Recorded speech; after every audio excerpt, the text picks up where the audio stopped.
all, we see the reasons for Battle of Plassey.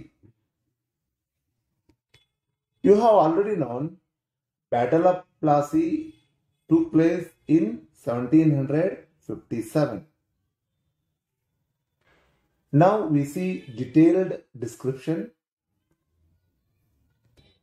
Alivardi Khan, the Nawab of Bengal, died in 1756. His grandson Sirajuddin came to throne. The Plassey battle took place between the young Nawab Sirajuddin and the British in 1757. It means the Plassey battle took place between Nawab Sirajuddin and the British in 1757.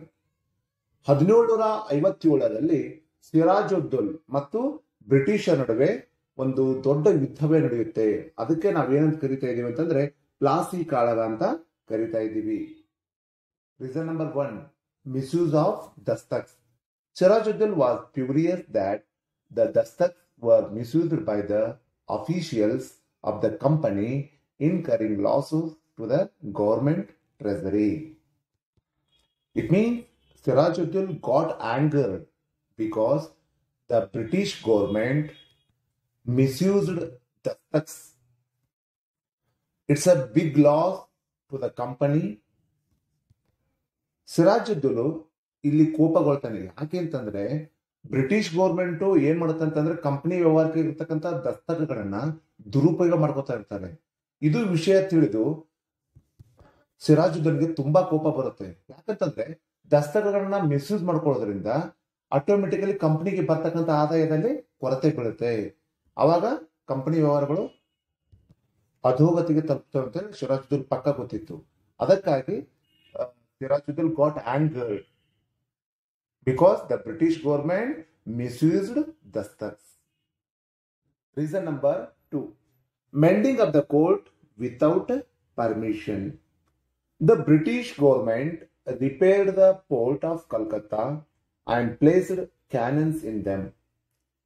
This factor angered Sirajuddin and he ordered the removal of cannons from the court. The British refused to do this, angering the Nawab. Second reason is mending of the port without the permission of Sirajuddin. So ಎರಡನೇ ಕೆಲಸ ಏನು ತಪ್ಪಾಯ್ತಂತಂದ್ರೆ ಅಲ್ಲಿ ಬ್ರಿಟಿಷರು ಸಿರಾಜುದ್ದೌಲ್ ತಿಳಿಸದನೆ ಆ port ಅಂದ್ರೆ ಕೋಟೆ, ಆ ಕೋಟೆ ರಿಪೇರಿ ಕೆಲಸಕ್ಕೆ ಕೈ ಹಾಕಿದ್ರು. ಮೆಂಡಿಂಗ್ ಆಫ್ ದ ಪೋರ್ಟ್ ಅಂತಂದ್ರೆ ಕೋಟೆಯ ರಿಪೇರಿ ಕೆಲಸ. So this factor angered Sirajuddaulah. ಅಂದ್ರೆ ಈ ಒಂದು ವಿಷಯ ತಿಳಿದು ಸಿರಾಜುದ್ದೌಲ್ಗೆ ತುಂಬಾ ಕೋಪ ಬಂತು. And as well as the British government placed cannons in them. ಬರೀ ಅಲ್ಲಿ ಏನು ಅಂತಂದ್ರೆ ರಿಪೇರಿ ಕೆಲಸ ಅಷ್ಟೇ ಅಲ್ಲದೆ ಅಲ್ಲಿ ಕಾನೂನು ಕಟ್ಟಳೆಗಳನ್ನ ಜಾರಿ ತಂದ್ರು. ಕ್ಯಾನನ್ಸ್ ಅಂದ್ರೆ ಕಾನೂನು ಕಟ್ಟಳೆಗಳು. By hearing this, Sirajuddin ordered for the removal of the cannons from the court. ಅವಾಗ ಸಿರಾಜುದ್ದೌಲ್ ಈ ವಿಷಯ ತಿಳಿದು ಅಲ್ಲಿ ಕಾನೂನು ಕಟ್ಟುಗಳು ಎಲ್ಲವನ್ನ ತೆಗೆದು ಹಾಕಬೇಕಂತ ಬ್ರಿಟಿಷ್ ಆರ್ಡರ್ ಮಾಡ್ತಾನೆ. But the British refused to do this factor angered the Nawab. So ಆದ್ರೆ ಬ್ರಿಟಿಷರಿಗೆ ಒಪ್ಪಲಿಲ್ಲ, ಇಲ್ಲ ನಾವು ರಿಮೂವ್ ಮಾಡೋದಿಲ್ಲ ಅಂತ ಹೇಳಿದ್ರು. So this factor angered Sirajuddaulah. Reason number 3, that is very important, that is Black Room tragedy. Sirajuddin conquered the Port William easily and imprisoned some of the British. He imprisoned 146 Englishmen in a small room in the port, of which 123 died. This is called as the Black Room tragedy.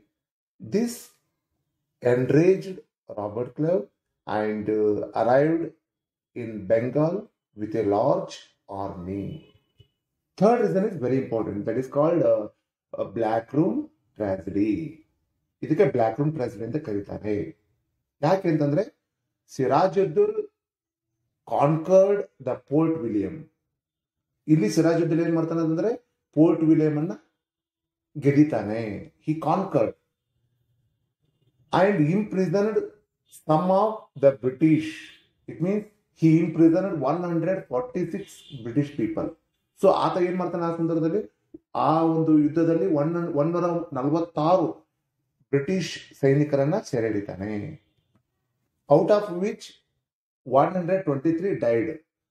ಆ port ನಲ್ಲಿ ಏನ್ ಇಟ್ಟಿರ್ತಾನಲ್ವಾ ಅದರಲ್ಲಿ 123 ಜನ ಸತ್ತು ಹೋಗ್ಬಿಡ್ತಾರೆ.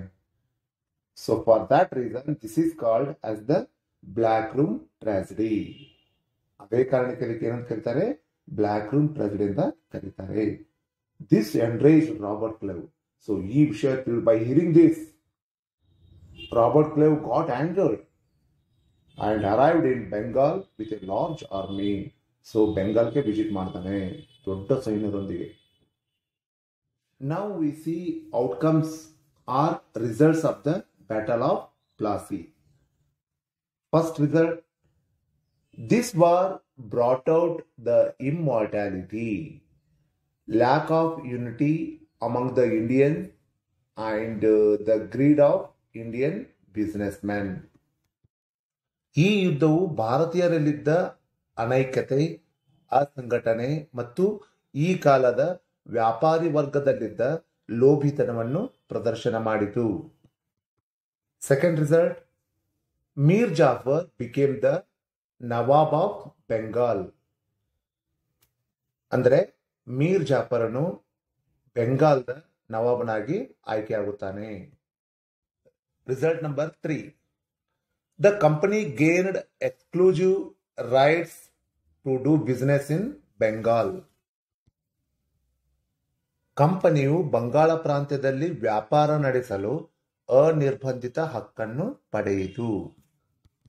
Result number 4, Mir Jafar had to pay ₹17 crores and 70 lakh to as a relief to Sirajuddau's attack on the Port William. ಸಿರಾಜುದ್ದೌಲನು ಕಲ್ಕತ್ತಾದ ಮೇಲೆ ನಡೆಸಿದ ಆಕ್ರಮಣಕ್ಕೆ ಪರಿಹಾರವಾಗಿ ಮೀರ್ ಜಾಫರನು ಕಂಪನಿಗೆ 17,70 ಲಕ್ಷ ರೂಪಾಯಿಗಳನ್ನು ನೀಡಿದನು. Number 5, the British projected Mir Jafar as an inefficient Nawab and brought in his nephew Mir Qasim as the new Nawab. ಬ್ರಿಟಿಷರು ಮೀರ್ ಜಾಫರ್ ಅಸಮರ್ಥನೆಂದು ನಂಬಿಸಿ ಅವನನ್ನು ನವಾಬ ಸ್ಥಾನದಿಂದ ಪದಚ್ಯುತಗೊಳಿಸಿ ಅವನ ಅಳಿಯನಾದ ಮೀರ್ ಕಾಸಿಂನನ್ನು ಬಂಗಾಳದ ನವಾಬನೆಂದು ನೇಮಕ ಮಾಡಿದರು.